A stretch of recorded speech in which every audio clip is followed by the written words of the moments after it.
Uh, I would like to showcase our exciting updates from the DocIntel. We added a new vertical workflows that's for the finance and tax.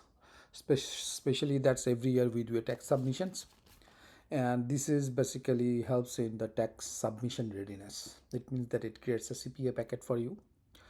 What it means is a lot of you, basically even me, that's we occasionally submit our tax by ourselves using the TurboTax and few other tax softwares.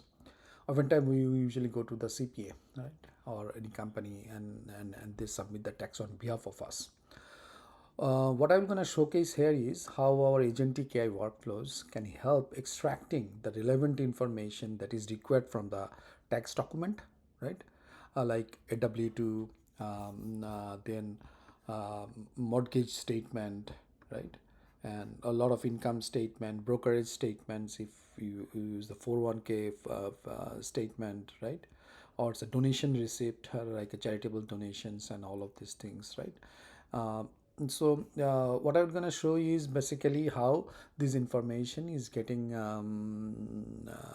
collected by using our vertical tax submissions readiness workflow, and can prepare a CPA packet for any individuals.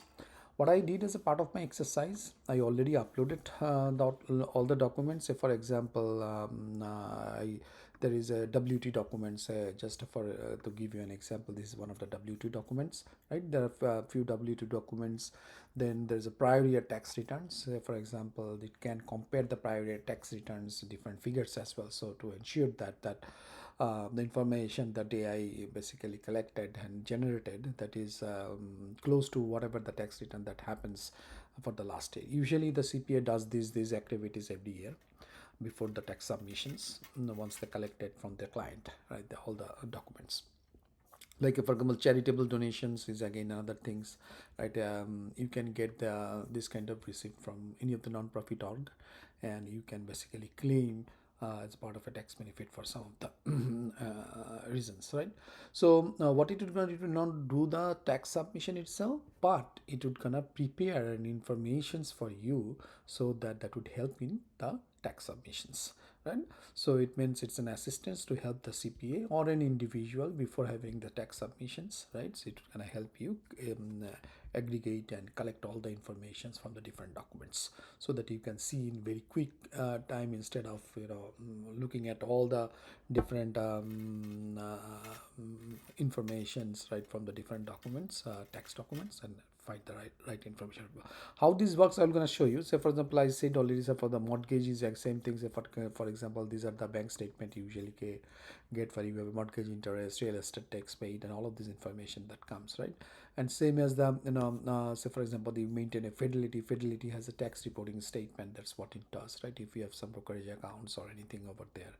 Same as the say 401k accounts can be, say, another thing. That's some of the retirement account you do have, that you retirement account can have the informations. I'm not going with all the details. Think about this one. The figure does not matter here. What matters here is basically how the workflow works. It is very important basically to know how the workflow is. Say I have all the document that is getting selected. If you wanted to clear, you can clear again, and you can select all, or even say you select a individual document that you care about, right?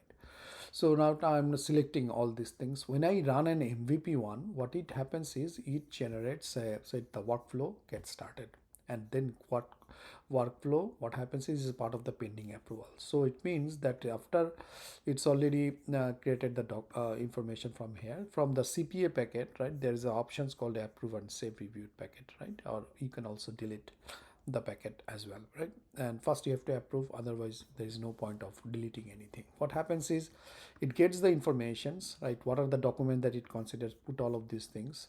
Then I already, this is the document that is getting approved. I approved earlier. I'm going to show you from this one because I changed some of the informations from the other one. So tax organizer, what happens? You see a lot of tab pages here. There are 13 documents that is considered. W2 has a three information that it picked up, right? So you can edit. You see everywhere there is an edit options, right? Prior year tax returns, so it gets that and the information that's related there. Charitable donation receipt, that's who is that, all the values are here. Mortgage interest, it takes from each of the pages, and it for all the documents that the mortgage document, it gets the informations. And then the brokerage is, again I mentioned about, that's brokerage accounts and the retirement statement. This is from the brokerage account. That's what are the capital gain and all of these things. Those are the information usually comes. And the retirement account as well, right? You can have a single retirement account, you can have multiple retirement, whatever it is. What happens ultimately, so as a part of a tax organizers, it basically collected all the information. Then you have an options to modify, right?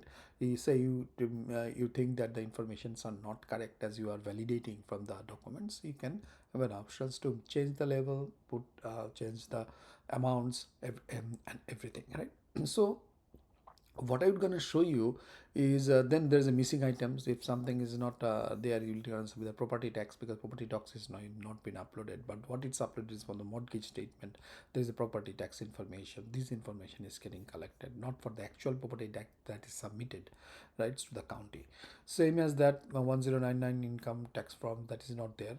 And there's again prior year submissions. It does the some comparison. It gives you some of the recommendations for that. Ultimately it says that what are the packet contents, right? How and what are the guardrails that is being done, right? So that is mentioned, and it asks for either you wanted to download CPA packet. If you download a CPA packet, what would gonna happen is it will download in the form of MD with some kinds of summaries in it, right? And approve and save, reprove, it's gonna save into a state, into a database, right? And withdraw, delete, will gonna delete. What I'm gonna show you, whatever is already been approved. Say it was approved earlier. I approved earlier, so I wanted to view that packet. It can happen, right? Say that's you logged out and then you wanted to log back again. You wanted to see your old packets, right? So you can see from here.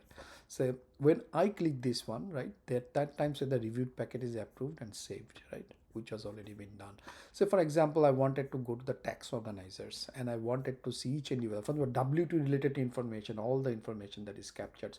So there is a box 1 to 14. There are the different type of information. I'm not going into the each level of details here, but what I mean by that, the W2 information is getting extracted. If it's something is not correct, you can edit here, right? Same as the prior year tax returns, which is again from the, say, your CPA submitted a report. From there you can basically get this charitable receipt.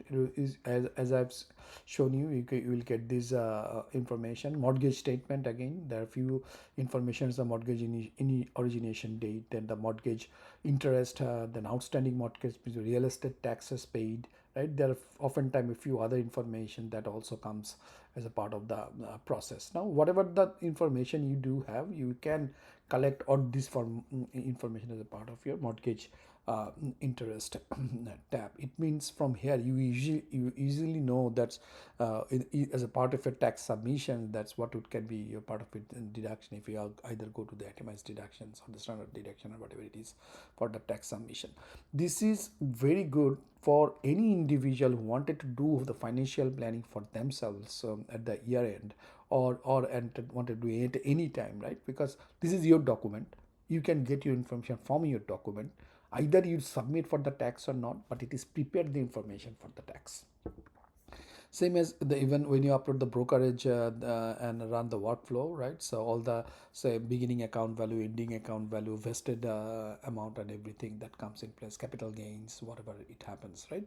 And as I mentioned, so now these are all the information that you can see from here, right? So now you see that how powerful it is. That's for every individual, you can basically get the entire tax submissions, before the tax submissions, the entire CPA packet, right? So now I'm going to show you the second pieces here, right? For every document that you do have, so either use a W2 or any other documents like a tax return document or it's a mortgage document or whatever it is, what you can summarize, right? You know that we have an option to summarize, because all the ingestion document that is getting ingested, it is getting embedded as well. So summary is usually created from your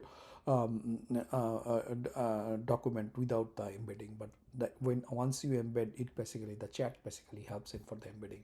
I'm just showing you that's running this one, that is like in any other document that it has, that the DocIntel supports. Here also you can do the same advantages of summarization, so in the many different ways, comparisons and all of these things, as a part of added benefit. Now I would quickly like to show you from the chat perspective, right? I already asked few questions. So what are the different income mentioned in these documents? It basically gives you all the different types of income. Those are part of the documents. What are the documents that have wages, taxes information available?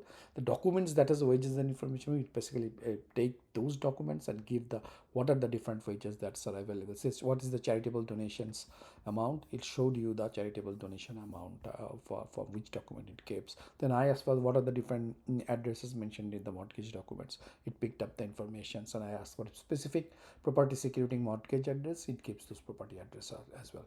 So what I wanted to showcase here is that now DocIntel has a finance and tax verticals, so it helps you for the financial planning as well. As a part of your financial planning, first you have a tax submission documents, right? That includes a lot of varieties of documents that every year before the tax submissions you go to the CPA or you do by your own, you take care. Now this you will gonna find in the our DocIntel vertical workflow. Again, these are AI assistant, so everything has to be validated.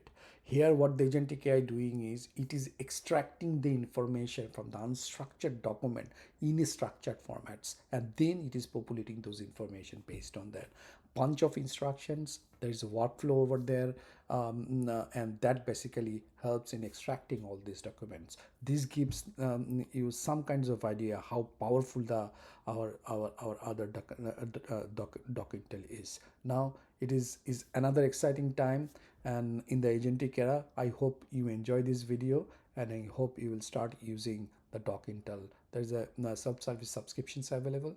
You can subscribe at any time, or keep me posted if you are interested about it. Thank you for watching this video.